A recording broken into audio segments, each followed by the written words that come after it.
Good morning, and thank you for joining us for the program evaluation series. Our topic today is Title V, Part B, the Rural Education Initiative. Our agenda is as follows. We will be covering the program evaluation series overview, the statutory requirements, the program evaluation process. Then we'll have a look at reasonable, necessary, allowable, and allocable. There will be a couple of examples, and then at the very end, we'll close out with other program evaluation series sessions.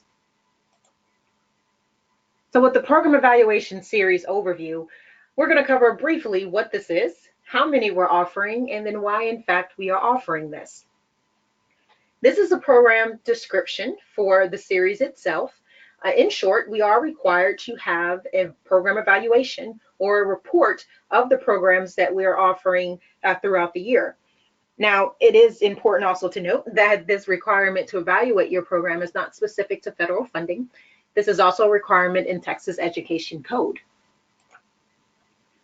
There are a total of 9 in this series. This is the 9th one. If you are looking at the flyer there on your screen, you'll see that today is June 4th, and we are closing out with the Rural Education Initiative. We're offering this because we wanted to make sure that for those who need additional assistance or need a refresher or just had a couple of questions, if you did not get the opportunity to call in or email in, we wanted to have this as an additional resource available to you. Now, statutory requirements. Title V Statement of Purpose is as follows. The purpose of this part is to allow states and local educational agencies the flexibility to target federal funds to the programs and activities that most effectively address the unique needs of states and localities. So that is the general statement of purpose in Title V. Now, within Title V, there are several subparts. We're going to have a look at Part B, which is the Rural Education, and Part B of Title V, Rural Education Initiative. We're looking at subparts 1 and 2. Subpart 1 is the Small Rural School Achievement Program, and Subpart 2 is the Rural and Low Income School Program. So Title V Part B, which all falls under the SRSA, and then your RLIS fall under Title V Part B, which is the Rural Education Initiative. Now, the statement of purpose for Part B, it is the purpose of this part to address the unique needs of rural school districts that frequently lack the personnel and resources needed to compete effectively for federal competitive grants and receive formula grant allocations in amounts too small to be effective in meeting their intended purposes. So Subpart 1, which is your SRSA, Section 5211 gives you a little bit more detail as far as the use of your applicable funding and then also eligibility. So to be eligible for Subpart 1, which is the SRSA, Small Rural, your SRSA, I won't repeat it for you again, because you're like, Lauren, you've already said this. So eligibility for 5211, in general, a local educational agency shall be eligible to use the applicable funding in accordance with subsection A if the total number of students and your average daily attendance at all of the schools served by the LEA is fewer than 600, or each county in which a school served by the LEA is located has a total population density of fewer than 10 persons per square mile, and all of the schools served by the LEA are designated with the school locale code of 41, 42, or 43 as determined by the secretary. Part B says the agency meets the criteria established in subparagraph A, and the secretary grants the LEA request to waive the criteria described in subparagraph A, which is what we just looked at. Or C, the LEA is a member of an educational service agency that does not receive funds under this subpart, and the LEA meets the requirements of this part. So there are a variety of ways that you are eligible for the SRSA. The very first piece that we're looking at with your eligibility in general refers to your ADA. So it said there, if you have fewer than 600 students that are being served when you're looking at your ADA at for each, if you have less than 600, you can possibly be considered eligible for this SRSA. Also, you had an opportunity to be possible for eligibility for your SRSA depending on what your locale code was. What it comes down to, again, if you're thinking about the overall purpose of this one, is making sure that there's additional funding available for those who receive so few in federal dollars that you're not able to actually truly benefit those being the students, because you're not receiving enough funding to be able to fulfill the grant with its intended purposes. Now, continuing with your SRSA, your Small Rural School Achievement Program, there are some alternative uses of the funding. In general, notwithstanding any other provision of law, an eligible LEA can use the funding that you're receiving for a fiscal year to carry out your local activities under any of the following provisions. So Part A of Title I, Part A of Title II, Title III, or Part A or B of Title IV. So if you are, this actually kind of goes into your ability also to reap or transfer funding.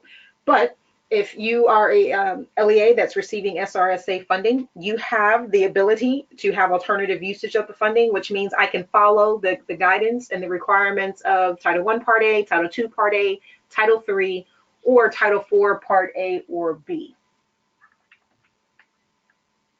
Now, your rural low-income schools, which is your RLIS, is separate in its own thing underneath Title V Part B.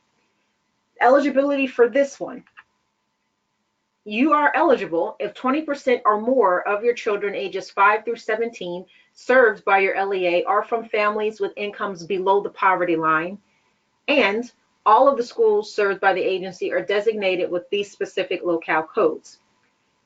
B, the agency meets the criteria established, and the secretary grants the LEA's request to waive some of the criteria that you see above. So you do have, even if you are not designated with any of these locale codes, the state secretary also has the ability to waive some of these requirements. Now, the award basis for your RLIS is unique in that your Small Rural School Achievement Program, the award base is totally different. As we said before, you're looking at your overall student participants, you're looking at your ADA. With your Rural Low Income Schools grant, what they're looking at is it's being granted more on a competitive basis. So according to a formula based on the number of students in your ADA served by the LEA, or you can be granted this or have an award from the state according to an alternative formula if the state demonstrates to the satisfaction of the U.S. Department of Ed Secretary that an alternative formula enables the state to allocate funding in a manner that serves equal or greater concentration of children from families with incomes below the poverty line. So with your RLIS, which is your Rural Low Income Schools grant, you have a couple of ways that you could receive and be awarded this additional federal funding. With local rewards, our local awards for your RLIS is similar to your Small Rural School Achievement Program, your Subpart 1, in that you can also use your funds to meet activities that are authorized under Title I Part A, activities that are authorized under Title II Part A, activities authorized under Title III, Title IV Part A, and then also parental involvement activities.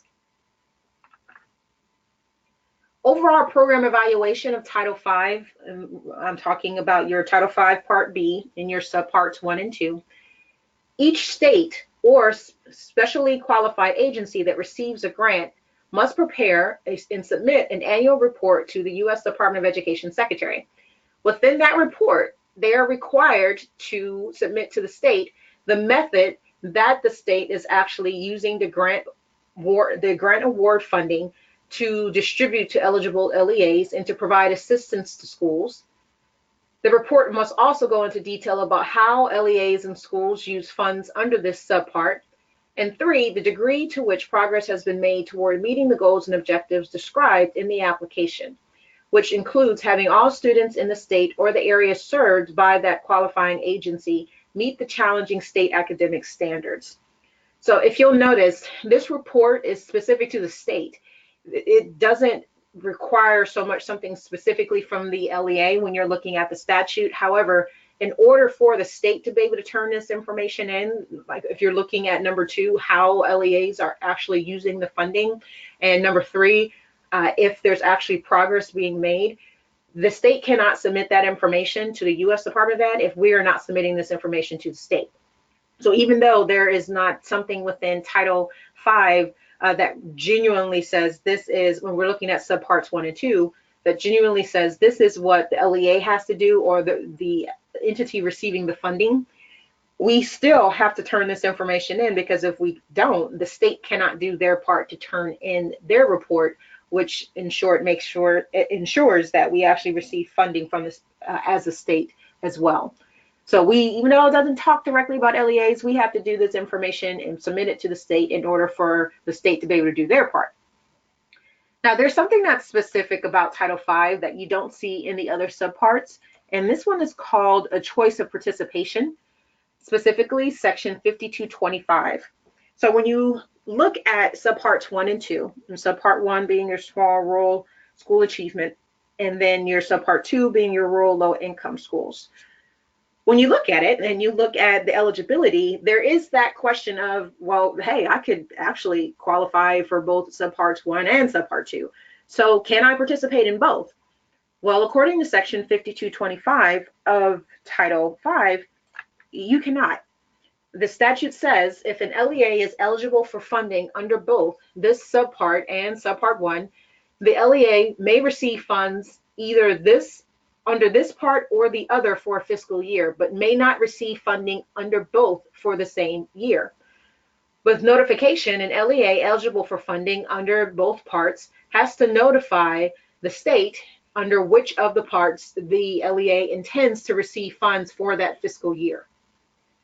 So this is why at the beginning of each year, or while preparing for the beginning of the next application cycle, we here at Region 10 and then others around the state and other ESCs as well, remind you that you have to choose one. You can either participate in SRSA, which is your subpart 1, or your RLIS if you're eligible for both, but you cannot receive funding for both subparts. And we don't know in advance how much it's going to be. You can, if you're an LEA who's received one, you can go ahead and look and try to determine what you think your allocation or your entitlements may be for the following year. But we don't know, and unless you do some kind of creative math there, you won't know your final entitlement until after you've actually completed the application for it. So that's kind of you can make a best case scenario judgment kind of thing, but we have no idea of knowing which one would give you the greatest funding, but just know you can only choose one if you're eligible for both. So the program evaluation process. As a reminder, the state does not, nor does the federal statute, tell you how you are supposed to evaluate your program. What the statute requires, both at Texas Education Code and the federal statute, is that you evaluate the program.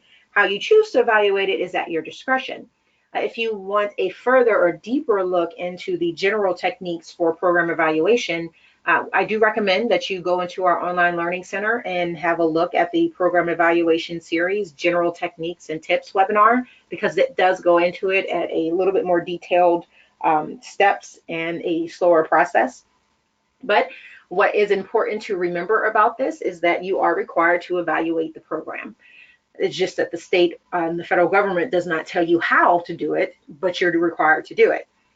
Now, with the evaluation process, what you're doing and keeping in the forefront of your mind is when you're evaluating your programs, you're having a look at what you set out to do at the onset, what you accomplished, and to what degree you actually accomplished what you said you were going to do.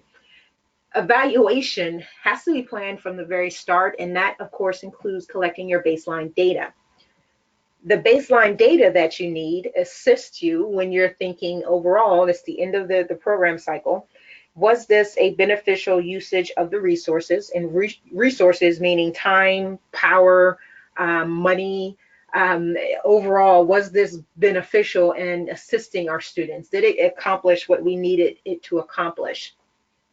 If I don't have enough baseline data, This is the perfect time to start planning on collecting more baseline data going forward into the 18-19 school year, because you do have to plan how you intend to get that data, how you intend to get that information to help you decide at the end of the year whether or not the impact was one that was beneficial enough or worthy enough of continuing the program. You can collect data from a variety of sources, one of which is your CNA, that comprehensive needs assessment, your improvement plans, be it the campus or the district plans. You can pull data from your fund resources, your budget summaries. There's a variety of places you can pull it, but just know that you do not want to pull solely qualitative data or solely quantitative data. You do want to make sure you pull a mixture of both, because it helps to provide a greater overall look and holistic picture of the program and its benefits. Now, what I'm getting ready to show you is the program evaluation process that was recommended by the agency when we were still under No Child Left Behind.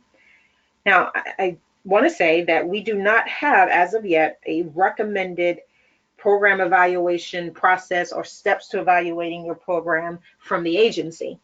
However, there's nothing about what I'm getting ready to show you that is so unique to No Child Left Behind that you cannot take it, tweak it, and use it to help evaluate your program now that we are under ESSA. There's just a couple of things you would just have to modify. So again, what I'm going to show you is not a requirement. You have to evaluate the program, but the process that I'm getting ready to show you was something that was recommended when we were under NCLB, and you can use this as a guide going forward if you'd like. So these are the 5 steps. The first of which is listing your needs, followed by identifying your strategies, identifying your funds, reviewing your data, and then lastly, evaluating the impact. So step 1, listing your needs, you would find those needs within your comprehensive needs assessment. Now that CNA may be at the district level, it could be at your campus level where you're consolidating the information or the data that you received from your campus. Most of the time, I don't want to do generalizations, but when you're looking at a student count of 600 or less, sometimes it's a single attendance zoned LEA. Sometimes there are, separate campuses, but whatever the needs may be, you'll pull those needs from the comprehensive needs assessment. Now you see there on that screenshot at the bottom in the corner, it does indicate that this came from the No Child Left Behind program series.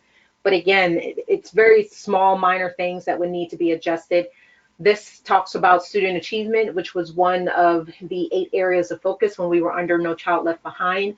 So you could just delete that portion, but the rest of it still has value. The data sources reviewed. When you're looking at a CNA and when you're conducting a CNA, you have to pull your data sources. Your findings or analysis. What strengths do you have as an LEA? What opportunities for growth or needs do you have as an LEA?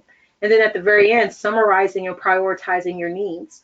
Those are things that you do. And the only thing that would change from using this tool or using this toolkit or tool sheet would be to remove the student achievement part at the very front, but everything else would still be valid. So with step 1, I'm pulling my needs from the needs assessment. Step 2, I'm looking at the district or the campus improvement plan, and I am identifying which specific strategies or initiative address the program needs and were connected to, in this case, your Title V Part B, which is your rural education initiative. So I screenshot in just a template of a campus improvement plan. The strategies that you would pull this from, identifying your strategies, would come from the improvement plan. And you see here, this is your strategies line. Resources, what they're referencing here is not just the people, it's also the money. When you're looking at an improvement plan, what you should find there would be, in general, how much I anticipate it costing for this particular strategy to be implemented. It's not, down to the $0 kind of thing. It's a rough estimate. It's just how much we anticipate this being, which leads us directly into identifying your funds. Step 3 is identifying the amount of money or funding expended to implement the strategy or initiative. So again, this comes directly from that same clip, that campus improvement plan, looking at the strategies and action steps, the resources here. I would find out how much funding I anticipate using. Another place for you to go to find funding, how much I actually spent, would be your budgets, your budget summaries, your fund sources, your overall reports for what you've spent so far, what help you be able to identify how much funding I spent for this program. Moving on to step four. Step four then would be to review the data. So again, I screenshot in a CNA piece because reviewing the data, when you're doing that, you're wanting to identify and measure the fidelity of the implementation and the impact of the strategy on student outcomes. So that would come from data, which you could pull from your CNA, you can pull from your improvement plans, you can pull from student achievement reports, you can pull budget reports when you're looking at data, again, because the data would also include how much you've spent, implementation of it. Other data sources would be or could be your sign-in sheets.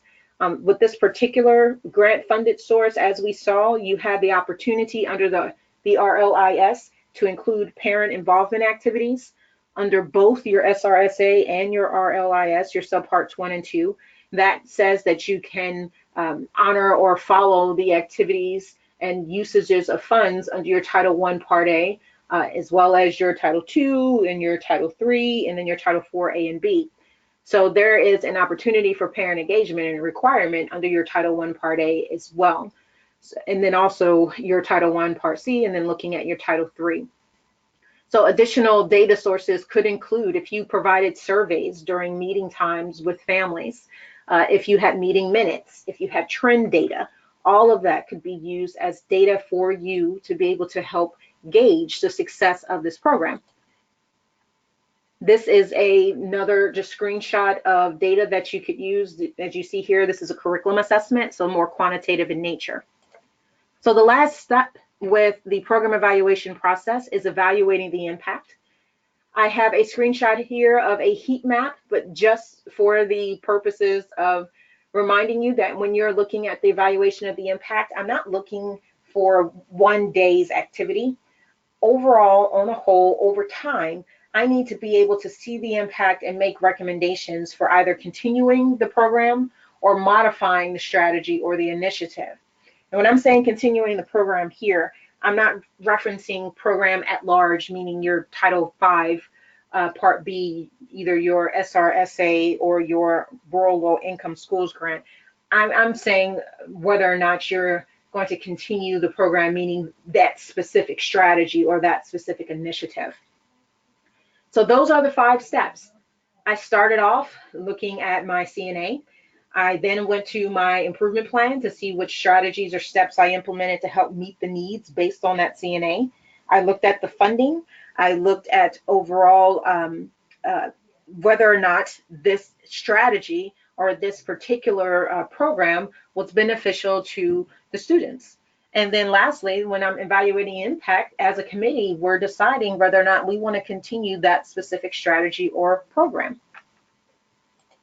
Now, reasonable, necessary, allowable, and allocable is something that you typically hear associated with your Title I Part A. I do want to show you this for a variety of reasons, not just because according to statute, you can follow activities and follow recommended usage of funds for Title I Part A, but I also want to show you this because this is just kind of a good thing to keep in mind when you're thinking about best strategies for implementing programs and trying to determine whether or not a expenditure can actually be charged to that grant fund. So reasonable. To determine the reasonableness of a cost, you want to consider whether or not it meets the following. Is the cost a type generally recognized as ordinary and necessary for the operation? Are there restrictions or requirements? And if so, are they imposed for generally accepted sound business practices, such as your arm's length bargaining? Are the individuals acting with prudence and the circumstances of responsibility to the organization? And are there no significant deviations from the established practices that you have as an organization? So those are your policies and procedures that should be actually engaged with throughout the entire organization with uniformity. The concept of whether or not something is allowable. To be allowable to be charged to the grant, costs must meet the following criteria: be reasonable be reasonable for the performance of the grant, and then be allocable under the applicable cost principles. It should conform to limitations or exclusions set forth in the cost principles, be consistent, again, with policies and procedures, be accorded consistent treatment among all grant programs, be determined in accordance with GAAP, which is your generally accepted accounting principles, not be included as a cost or used to meet the cost sharing or matching requirements, and then the last one there, not to be used for lease purchases. Now, the last piece of this RNAA is your allocability. The following guidelines apply to allocable cost. A cost is allocable to a particular grant in accordance with the relative benefits received if it is treated consistently with other costs incurred for the same purposes. We're looking at circumstances that meet the following. It is incurred specifically for the grant, so it benefits both the grant and the work and can be distributed in reasonable proportions to the benefits received. Any cost allocable to a particular grant or other cost objective may not be shifted to other federal awards to overcome funding deficiencies or to try to get around or avoid restrictions imposed by the law or the terms of the grant. Now, with program evaluation, this particular grant is unique. There were not, when you pull through the statute, an actual list of things as they are in the other title sources that says this is an applicable usage of the funding, like these are activities that you must do or that you may do. So this is a very short program evaluation series webinar because really it's open. The way this statute is written, it really does leave a lot of autonomy and discretion up to the LEA. There is some freedom in that if you decide to operate the program or transfer funding into the other title funding sources, you do know that as long as you adhere to, say, the requirements of Title I Part A, Title II Part A, looking at your Title III, and your Title IV Part A or B as well, then that's what you would gauge as whether or not I can do this with the funding thing. Either way it goes, let's say I followed something that was in my Title I Part A. So let's say I was having a look at a program or a strategy or initiative that was implemented following an activity that is allowable under Title I Part A. When I would have further details or looking into the program evaluation piece, I would still follow the same 5-step system if this is the system we're choosing. I would list the needs. So I would pull needs. Let's say in this particular example, I've noticed that I have a school-wide campus because it makes it easier. So I'm going to use a school-wide example. And my students, per the needs we have, are struggling with overall fluency, so reading. I would list the needs from that comprehensive needs assessment, and that needs would include data maybe from the previous school year, from curriculum assessments that were conducted, maybe even from STAR data from the previous year. So based on those needs of needing to increase reading fluency of my K through 8 students, or K-5 students, let's say it's a K-5 or a K-6 campus, I would then go to my improvement plan and see which strategies we actually implemented that were specific to addressing the fluency needs of the students that we have on our campus. I would identify the funds that we use to spend on this. So again, looking at that improvement plan, how much that we actually invested in this particular program. Let's say we added tutorials for some one-on-one opportunities with teachers alongside the iStation program. I would see how much it costs for me to pay for the tutorials. I would see how much it costs for any supplemental materials to help increase the overall reading fluency of our target population. I would then review the data. So before this program started, how were our students performing? About halfway through, how are the students performing? At the very end, now that I'm evaluating the program, was there a growth or enough of a growth there to warrant continuing this? So I'm pulling the data from my baseline data, just regular data throughout, and now at the end of the year, that summative data as well, and looking at the impact. So was this program, and in this particular example, the additional tutorials for our student population, was this worth it? Was this a good investment of the funding? So as a committee, we decide if we want to continue the additional tutorials alongside utilizing the iStation program to meet the reading fluency needs of our kiddos. So that's a very rough example of how I would walk through evaluating a specific strategy or program if we decided to follow a Title I Part A objective, which is you can use that funding for tutorials. But what I would do is then take that same process, those same steps, and duplicate it, looking at these 5 steps here for all of the programs, our strategies or initiatives that were implemented this year that were funded based on the SRSA, which is your Subpart 1, or your RLIS, which is your Subpart 2 of Title V. That's it. I don't have any more specific examples than that because you can use this funding in so many ways. It gives you so much freedom as to how you can use the funding. And there are very few of our LEAs that actually qualify for one or both of this. And we don't typically get a lot of questions about it because of your ability to use this funding source in a variety of other ways. That takes us into closing. There are no other program evaluation series sessions for the 17-18 year. This is our last one together. We started off on April 9th with Title I Part A, and we are concluding today with Title V Part B, which is the Rural Education Initiative. If you want to have a look at a few other resources, I highly encourage you to pull your statute. If you go to the U.S. Department of Education's website, ESSA is there. If you go on our website, region10.org/Title I, and specifically under the Title I Part A tab, once you get there, you'll find several documents there that are beneficial and can be used as an additional supplemental resource. But I'm specifically referencing the evaluation one, which is about halfway down the page. You'll see there that it does say Nickelby program evaluation. As I mentioned earlier, we still do not have guidance from the agency as to how they a new way of evaluating the program. We don't have that yet. So, but again, just slightly modify the tool that they have there for us, or the program evaluation guidance booklet that they have, which offers more probing questions and other ways for you to look at evaluating your program. Just take the Nickelby part out of it.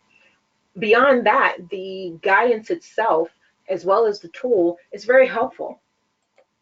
If you have any additional questions or feedback, please let us know. This program evaluation series one each year, it's kind of short because of how you can use the funding.